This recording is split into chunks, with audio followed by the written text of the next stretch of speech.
Je vais essayer de parler pas trop vite et pas trop québécois non plus. Vous pourrez peut-être l'entendre dans mon accent. Donc, par contre, une chose dont je vais vous parler, c'est effectivement de simplicité et puis du côté humain et simple, disons. Donc, comme je l'ai dit, le thème, communiquer différemment et simplement, un retour aux sources. Par retour aux sources, ce que j'entends, c'est aussi un retour à une communication différente qui n'est pas forcément compliquée, qui n'est pas non plus simpliste, mais qui joue sur un côté humain, sur des valeurs que l'on connaît tous et toutes, qui sont très simples, mais qui nous parlent et qu'on a très souvent tendance à oublier quand on parle de communication et quand on parle de publicité et de promotion d'entreprise. Donc voilà, déjà pour commencer, ce qu'on peut dire, en fait, je ne sais pas si vous vous êtes déjà posé la question, mais il y a un grand nombre d'entreprises, en fait, qui ont au cœur de leur valeur, philosophie d'entreprise, ce côté humain, ces valeurs humaines. On entend beaucoup d'entreprises qui mettent l'être humain au cœur de leurs préoccupations. On entend aussi beaucoup d'entreprises qui valorisent, qui sont très fières de dire qu'elles offrent des prestations de très bonne qualité, un service irréprochable, une expertise, le tout en étant une entreprise à taille humaine. C'est vraiment l'aspect humain, c'est quelque chose qu'on retrouve dans beaucoup d'entreprises. Je pense que vous, en tant qu'entrepreneur aussi, c'est une valeur que vous partagez, qui est tout à fait louable d'ailleurs. Je pense qu'on s'y retrouve tous parce que ça nous parle à tous et à toutes.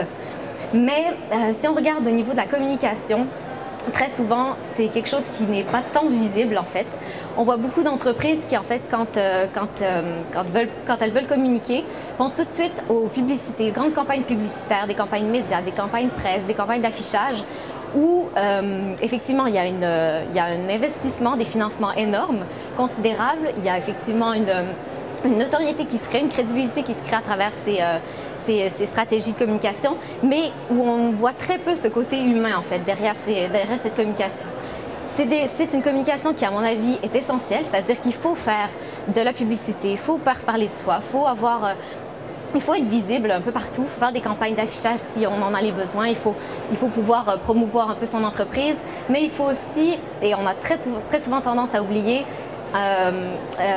mettre l'accent sur une communication qui reste beaucoup plus simple, qui est essentielle à mon avis et qu'on a très souvent tendance à oublier, qui est le réseau en fait. Et la communication, je dirais one-to-one, la communication un à un, qui joue sur le relationnel, qui parle aussi d'émotionnel, pas juste de promotion de produits, de marketing, de vente, ni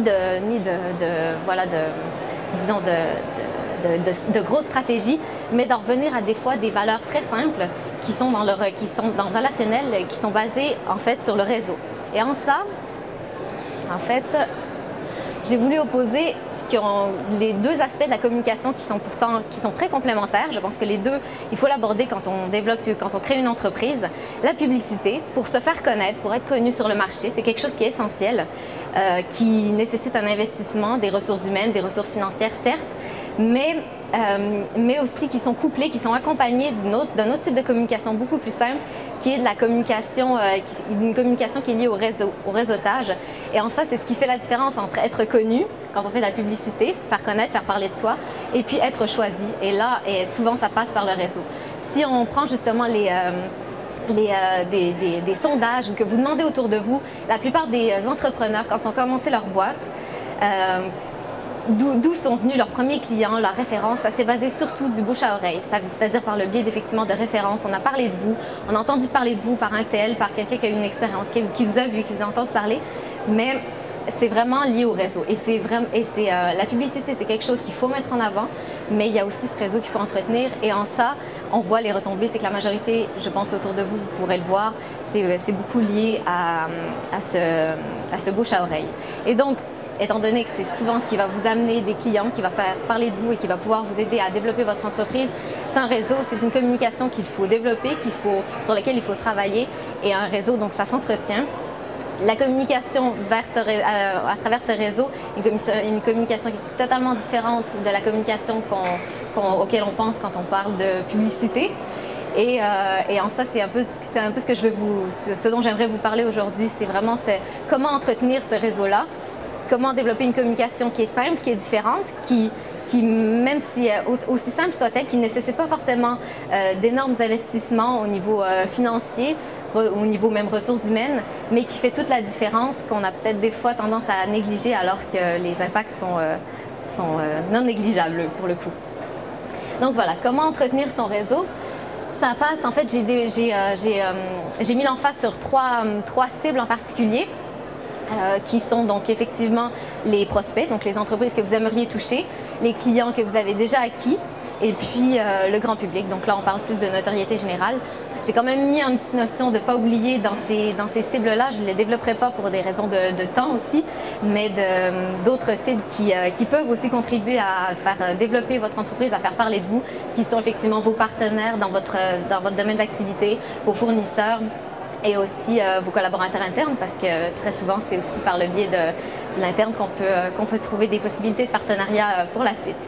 Donc voilà, disons, si on prend pour le premier point, en fait, les prospects, de nouveaux clients, c'est ce qui va vous permettre en fait d'élargir déjà votre réseau, de construire une base solide. Il faut aussi le pérenniser, le renforcer une fois qu'on a des clients acquis. Et puis, il faut le démultiplier, essayer à travers ces clients-là que ça se répercute sur l'extérieur, qu'on parle de vous même de manière très générale, sans forcément qu'il y ait une volonté de partenariat direct, mais qu'on entende parler de vous, c'est quelque chose qui est de toute façon essentiel. Je vais les prendre point par point pour vous donner des petits exemples. L'idée, c'est pas de réinventer la roue, c'est pas non plus de vous faire toute une grosse stratégie très en détail, mais c'est au moins de vous donner quelques petits trucs et astuces tirés de notre expérience chez Booksum, entre autres, des choses un peu plus générales que je pense que vous pouvez appliquer vous au quotidien, mais en nous basant un petit peu sur notre expérience à nous et ce qui a marché pour nous, ce qui pourrait peut-être marcher pour vous par la suite. Donc si on prend la prospection de nouveaux clients, bon déjà, je pense qu'il faut savoir, c'est que le premier contact, bon ça je vous apprends rien je pense de nouveau, le premier contact avec le client c'est quelque chose qui est essentiel, mais c'est quelque chose qui se doit d'être marquant, d'être original, d'être différent et puis on a tendance à s'oublier que ça pourrait aussi être très simple. C'est pas forcément un entrepreneur qui arrive avec son Mac, son iPad, ses millions de papiers, ses millions de dossiers qui fera forcément la différence. Des fois il suffit d'une petite chose un peu plus simple, un peu plus personnelle, un peu plus qui véhicule un côté un peu plus sympa, qui fera toute la différence. Et puis voilà, sans trop généraliser, je pense que ce qu'il faut se dire aussi dans ces premiers contacts clients, c'est que, enfin je parle en connaissance de cause au niveau du milieu de la communication qui est un milieu assez compétitif, mais des clients qui offrent des prestations sur mesure, qui offrent de l'expertise, de la qualité, un service irréprochable, il y en a en tout cas. Peut-être vous avez des domaines d'activité très précis, mais des entreprises qui offrent à peu près les mêmes services, il y en a beaucoup sur le marché. Ce qui va faire la différence, c'est parfois ça se joue sur une petite chose, quelque chose de très simple et qui va permettre en fait que vous soyez choisi plutôt qu'un autre, parce qu'à prestation égale, à service égal, à qualité égale, la chose qui va être différente, c'est le petit côté sympathique, le côté différent, atypique, qui va faire qu'en fait ça suscitera une envie de travailler avec vous plutôt qu'un autre en fait. Donc pour vous donner peut-être un petit exemple de ce que nous on fait chez Booksum, on arrive avec un buis. Vous allez me dire, bon, faut pas avoir peur du ridicule d'arriver, de débarquer avec sa plaquette d'entreprise sous le bras et son buis. Je peux vous garantir que c'est ce qui fait la différence quand on arrive justement chez le directeur d'une grande entreprise. Il envoie passer des nouveaux clients, des nouveaux prospects. Et puis, qu'est-ce qu'il va faire? Qu'il m'accordera plus d'attention qu'il accorderait à quelqu'un d'autre qui arrive pour proposer le même service, le même projet. C'est peut-être le fait que j'ai pas eu forcément peur du ridicule, mais que j'ai voulu apporter une touche peut-être humoristique, simple, qui corresponde quand même à ce qu'on est, à notre identité, mais qui fasse qui se rappellera de moi à la sortie de cet entretien. Et par là, donc, pour la petite histoire, nous, on arrive avec un but, parce que c'est le nom de notre entreprise, Booksum, qui vient du latin buxus, en fait, qui signifie le buis. Puis là, on a choisi cette plante parce que pour sa solidité, son côté robuste, mais aussi sa faculté d'adaptation, sa flexibilité, ça nous représentait bien dans notre caractère. Mais voilà, ça c'est, disons, notre identité. On arrive comme ça chez un client, on se présente, on présente notre entreprise et puis on lui offre ce buis en guise de petit cadeau de remerciement déjà pour nous avoir accordé le temps et puis pour faire la différence surtout. Et puis je peux vous garantir déjà que ça parle de succès. Nous on a pas mal gagné de clients grâce à cette approche. Bon, ce qu'il faut bien être sûr, c'est que cette approche ne vient pas toute seule. Il ne faut pas juste amener un buis, sourire et repartir. Ça vient avec quand même une crédibilité. Il faut asseoir sa crédibilité, parler de façon présenter ses services de façon très sérieuse et professionnelle, mais c'est cette petite touche en plus qui fera que vous vous distinguez. Après, vous allez me dire, je vous vois quand même un petit peu venir aussi, c'est que c'est bien joli, nous on a un nom, c'est facile, on arrive à mettre un objet derrière ça, on peut mettre une plante, mais vous, votre entreprise par exemple, c'est ni une plante, ni un animal, ni quelque chose de tangible, c'est un concept par exemple. Très difficile d'arriver avec une petite touche qui vous représente, mais ça peut être quelque chose de fondamentalement même beaucoup plus simple. Ça pourrait être, pourquoi pas, une carte de remerciement à la fin. Une carte de remerciement, pas une carte de remerciement qu'on a imprimée, qui est la même pour tout le monde, une carte de remerciement dans laquelle vous avez écrit un petit mot, quelque chose de personnel, qui est écrit de votre main, juste pour remercier l'entreprise qui vous a accueilli de vous avoir accordé ce temps-là. Et puis d'ajouter vraiment, et c'est là que je reviens à ce côté, à ces valeurs humaines, d'ajouter un aspect humain, un côté sympathique qui fait que vous allez vous distinguer des 5 autres qu'il aura vus auparavant et des 6 autres qu'il verra après. Et puis en ça, je pense que les trois mots-clés qu'on peut retenir par rapport à ce concept, par exemple, du buis, la carte de remerciement, c'est l'inattendu, l'importance, l'affinité. C'est-à-dire, par inattendu, c'est parce que la personne qui reçoit ce buis, qui reçoit cette carte de remerciement, elle s'y attend pas. Et c'est parce qu'elle s'y attend pas que l'impact est d'autant plus important, qu'on se rappellera d'elle. C'est important, c'est-à-dire que ça montre que vous accordez de l'importance, ça vous crédibilise et ça vous donne un côté, ça contribue à votre votre capital crédibilité et fiabilité. Ça montre que vous n'êtes pas venu à la légère, que ce client qui n'est pas forcément acquis compte pour vous, que vous y accordez de l'importance, que vous allez écouter ses besoins. Donc l'important, ça démontre vraiment cette importance que vous accordez. Et puis affinité, c'est que tout de suite, même si c'est un client qui ne sera pas acquis pour le moment, qui risque d'être acquis plus tard, ça crée une affinité, ça crée une connivence, une harmonie entre vous et l'interlocuteur, qui fait aussi que déjà vous instaurez un climat de confiance, un climat qui est favorable aussi au développement d'un partenariat d'une entreprise. Et c'est aussi c'est quelque chose qu'il ne faut pas négliger, ce côté humain et cette affinité. Si on passe, je fais un peu vite, mais je vous donne des petits exemples, un peu comme ça, là va vite. Ça peut être à discuter, ça peut être à vous aussi de faire une introspection, voir ce qui vous correspond, mais ça vous donne des petites astuces qui, enfin, pour notre part, a bien fonctionné. Si on prend par exemple les clients, il faut les fidéliser parce qu'effectivement, un client qui est fidélisé, c'est un client qui va revenir vers vous, qui va vous recommander auprès de son entourage, qui va faire parler de vous, qui va contribuer à votre notoriété. Et puis, en ça, il ne faut pas négliger les petits comme les gros clients. On a très souvent tendance à faire passer les petits dans les urgences et les gros clients, les bichonner, comme on dit. Et je pense que c'est dans les petites choses aussi qu'on voit la différence, que ça correspond aussi aux valeurs d'entreprise que comme je parlais au tout début, vous prônez, ce côté humain, ces valeurs humaines. Je pense que c'est quelque chose qu'il ne faut pas oublier non plus. Donc, clients petits et grands, je pense qu'il faut leur adresser le même traitement de faveur. Et par là, on n'est pas obligé non plus d'établir une communication qui est très différente, qui est très stratégique et qui demande énormément de ressources financières ou humaines, mais des petites choses qui vous rappellent à eux et qui démontrent aussi que vous leur accordez de l'importance. Là aussi, encore importance, affinité et inattendu. Donc, je vous donne quelques exemples, nous, chez Booksum, qu'on a fait.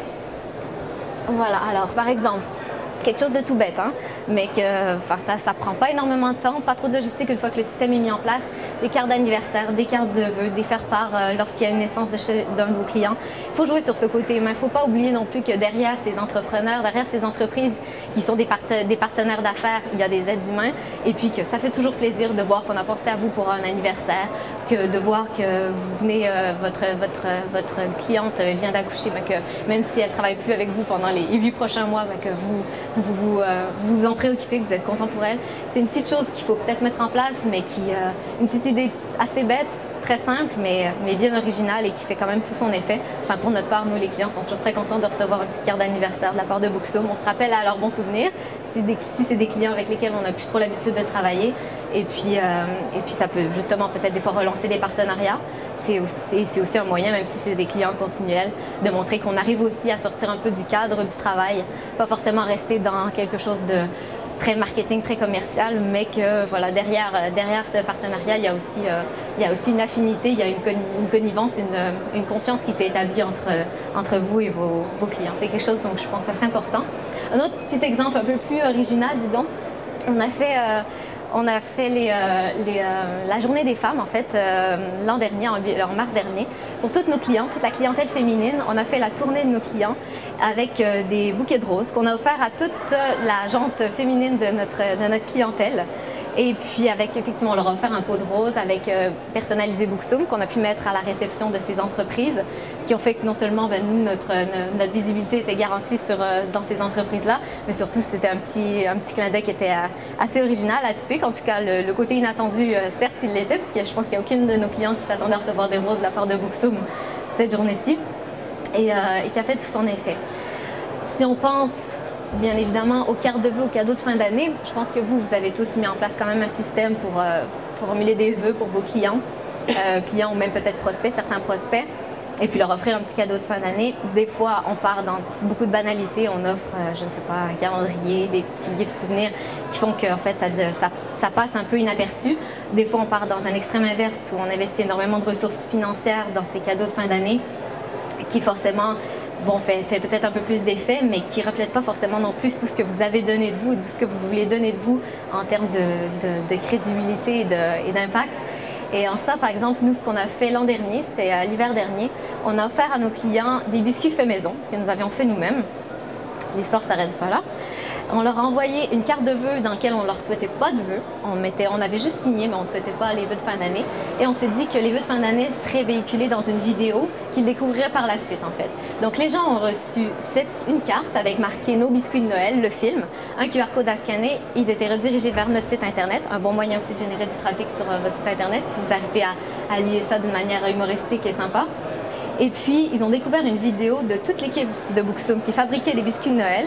En dégustant leurs biscuits dans une boîte customisée Booksoum, ils ont pu découvrir justement la fabrication, l'implication humaine aussi qu'on y a mis là-dedans, le cœur qu'on y a mis. Et puis, c'est aussi un moment, je pense, dans ces fêtes de fin d'année, de sortir un peu du mode commercial et de rester dans des valeurs quand même essentielles. C'était un côté assez sympa. Je ne vous montre pas la vidéo tout de suite, je finirai par ça pour finir sur une note un peu plus musicale. Mais sur le concept, voilà, c'était une idée on s'est dit, chaque année on offrait des cadeaux à nos clients qu'on avait achetés à droite à gauche. Là on s'est dit, bon, cette année je pense qu'il faut qu'on ait une autre approche. On va leur faire, et faire un cadeau, on va le faire dans le sens propre et figuré, on va vraiment le fabriquer. Et ça a eu un impact d'autant plus remarquable que voilà, au final, s'il n'y avait pas une réelle valeur ajoutée, c'était des biscuits, au bout d'une heure, c'était fini. Bon, au moins, ils étaient bons, c'était déjà ça. Mais voilà, c'était pas forcément un gros cadeau comme les années précédentes, mais il a eu beaucoup plus d'impact et de valeur aux yeux de nos clients parce que c'était fait par nous-mêmes, par notre équipe et qu'on y avait mis aussi notre temps et notre créativité. Après, effectivement, je vous parlais du grand public. Je ne m'attarderai pas trop là-dessus parce que je vous parlais beaucoup de relationnel et de one-to-one. Mais voilà, après, on peut très bien faire des clins d'œil sur les réseaux sociaux. Nous, on a joué beaucoup encore avec le buis au niveau des réseaux sociaux. Je suis partie, vous l'entendez à mon accent, je suis québécoise, je suis partie à Montréal un hiver. J'ai amené une boule de buis que j'ai amenée sous la neige. J'ai fait une petite photo, on l'a mis sur notre page Facebook, histoire de montrer aux clients ou aux prospects, au grand public qu'on pensait à eux, que Booksoum était parti au Canada pour les fêtes. Ça fait rigoler, ça fait sourire. C'est pas forcément ça s'apparente pas une grande campagne de pub, mais ça marque. Et puis pourquoi pas, peut-être qu'ils s'en rappelleront ou qu'ils s'en rappelleront un mois, 2 mois après et que ça peut créer un souvenir en tout cas. On a aussi des voitures d'entreprise, c'est quelque chose qui paraît là comme ça peut-être beaucoup moins accessible. Il faut savoir que des leasing leasing de voitures qu'on personnalise, qu'on peut personnaliser de manière créative aussi, c'est pas juste obligé d'être le logo, ça peut marquer, ça contribue à votre notoriété et puis c'est pas forcément beaucoup moins cher qu'une campagne média dans de la presse spécialisée. Des fois, il faut aussi repenser les coûts différemment.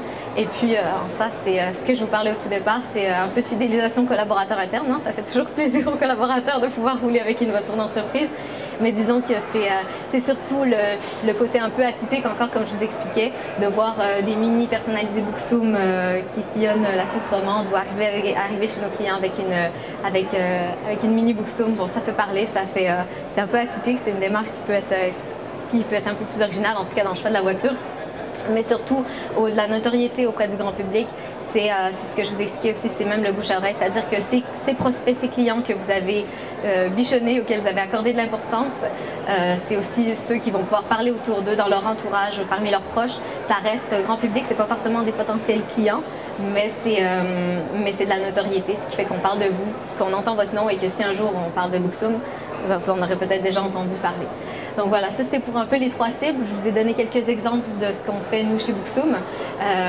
Bon voilà, on réinvente pas non plus, on crée pas forcément des choses complètement décalées. Ça peut être, comme je vous dis, des choses très simples qui fait que ça fait quand même toute la différence. Et le côté, comme j'explique, une communication différente, ça ne veut pas forcément dire compliqué. Des fois, il faut peut-être juste penser un peu à l'essentiel de la communication qui n'est pas juste une histoire de publicité, mais qui est aussi une communication basée sur des valeurs relationnelles, parce que si on pense aux objectifs de la communication, au fin fond, c'est de faire parler de vous, c'est de toucher un large public. Puis au final, une des valeurs qui fédère le plus de gens, c'est quand même des choses très très simples dans lesquelles on se retrouve, peu importe le domaine d'activité dans lequel on est, peu importe l'expérience qu'on a, le statut qu'on a dans une entreprise.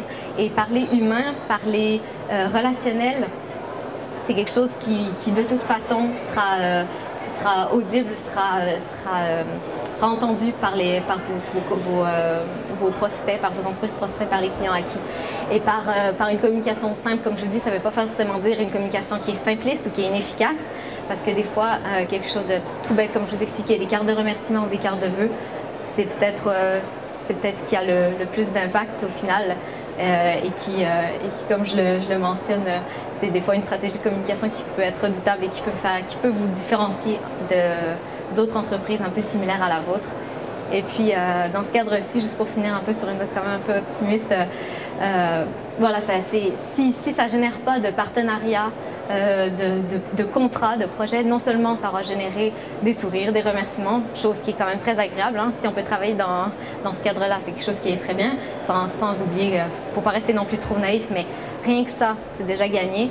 Et puis, qui dit que sur le long terme, ça n'aura pas un impact favorable, des fois, il faut être patient. Hein. C'est peut-être parce l'entreprise s'est rappelée de vous il y a 5 ans qu'elle va revenir. Il ne faut pas toujours s'imaginer que l'impact est immédiat. Et puis en tout cas, si vous arrivez à susciter la volonté de travailler avec vous, c'est déjà un grand pas. Si le partenariat n'est pas possible par la conjoncture ou par d'autres choses, c'est des choses. Mais si au moins, par votre communication et en parlant et en revenant à des valeurs assez simples, vous avez réussi à susciter l'intérêt, la volonté de travailler avec vous, déjà, je pense que ça, c'est une communication qui est réussie. Donc, je vous laisse sur ces conseils-là, mais je pense que, comme je dis, il y a une introspection des fois à faire et puis penser à communiquer des fois différemment, de manière assez simple, mais surtout très efficace. Je vais finir par la petite touche musicale, la petite vidéo des biscuits. Je pense qu'on n'a pas réussi à activer... À mettre sur le grand écran, non? À le mettre sur le grand écran, donc vous allez peut-être juste pouvoir la visionner sur le Mac. Donc je vous rappelle un peu, donc les gens ont reçu donc, les biscuits faits par Booksoom. Ils ont reçu une carte qui ne divulguait pas grand-chose, qui les invitait juste à venir découvrir le film de fabrication des biscuits. Et c'était un peu le support qui a permis à Booksoom de communiquer ses vœux de fin d'année 2011. Donc je vous laisse... voilà, je vous laisse la découvrir.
Voilà. Donc voilà notre carte de vœux 2011. On verra ce que donnera la 2012. On vous invite à la découvrir. Après, au cas par cas, si vous avez des questions, des idées, des éléments que vous voulez discuter qui est plus propre à votre entreprise, à vous faire se rencontrer par la suite. Notre stand est juste à côté, là où il y a les bulldogs, justement. Mais voilà, ça me permettra de rester dans les temps comme ça. C'est bon? Ouais? Ok.